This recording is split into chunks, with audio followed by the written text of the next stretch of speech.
बड़ा भया तो क्या भया, जैसे पेड़ खजूर, पंथी को छाया नहीं, फल लागे आती दूर।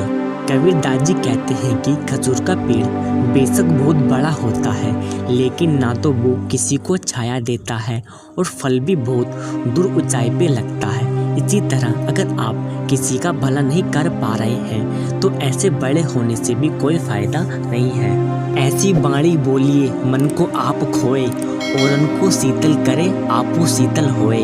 कबीरदास जी कहते हैं कि इंसान को ऐसी भाषा बोलनी चाहिए जो सुनने वाले के मन को बहुत अच्छी लगे।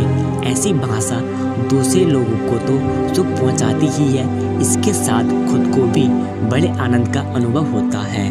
जियो तिल माही तेल है, जियो चकमक में आग, तेरा साईं तुझी में है, जाग सके तो जाग। कबीरदास जी कहते हैं जैसे तिल के अंदर तेल होता है और आग के अंदर रोशनी होती है, ठीक वैसे ही हमारे ईश्वर हमारे अंदर ही विद्यमान है। अगर ढूंढ सको तो ढूंढ लो।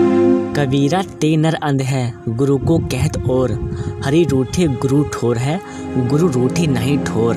कबीरदास जी कहते हैं कि वे लोग अंधे और मूर्ख हैं जो गुरु की महिमा को नहीं समझ पाते। अगर ईश्वर आपसे रूठ गया तो गुरु का सहारा है, लेकिन अगर गुरु आपसे रूठ गया तो दुनिया में कहीं आपका सहारा नहीं है। प्रेम ना बारी उपजे, प्रेम ना हाट बिकाए, राजा प्रजा जो ही रुचे, शीश दे ही ले जाए। कबीरदास जी कहते हैं कि प्रेम कहीं खेतों में नहीं उगता और न ही प्रेम कहीं बाजार में बिकता है। जिसको प्रेम चाहिए उसे अपना शीश, क्रोध, काम, इच्छा वह त्यागना होगा। जैसा भोजन खाइए तैसा ही मन होए, जैसा पानी पीजिए तैसी बानी होए। संत कबीरदास जी कहते हैं जैसे आचरण में आप रहोगे, जैसा आचरण आप करोगे, वैसा ही आपका स्वभाव और आपका आचरण में परिवर्तन आएगा।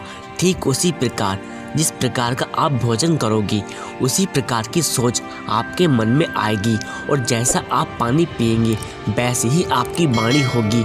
इसलिए संत कबीरदास जी ने कहा है जैसा भोजन खाइए तैसा ही मन होए, जैसा पानी पीजिए तैसी बानी होए। संत कबीरदास जी हमें समझाने की कोशिश कर रहे हैं कि लोग मांसाहारी भोजन कर करके अपने मंदिर जैसे शरीर को गंदा कर रहे हैं। कबीरदास जी ने इस शरीर को मंदिर कहकर बयान किया है, क्योंकि इस मानव शरीर के अंदर परमात्मा निवास करता है। परमात्मा हमारे अंदर ही है और हम लोग इस शरीर को मांस और शराब ग्रहण करके अपने शरीर और मन को मैला कर रहे हैं। अगर हम ऐसे ही अशुद्ध भोजन और अशुद्ध पानी पीते रहे तो हमें कभी भी उस प्रभु की प्राप्ति नहीं होगी। अगर हमें अपनी आत्मा को उस परमात्मा से मिलाना है तो अपने मन को साफ करना होगा। पता नहीं कितने जन्मों की मैल हमारे मन पर जमी हुई है। जब तक हमारा मन साफ नहीं होगा तब तक हमें उस प्रभु के दर्शन नहीं होंगे। इसलिए कबीर ने कहा है अशुद्ध भोजन और अशुद्ध पानी का त्याग करके अपने मन को साफ करने की कोशिश करें।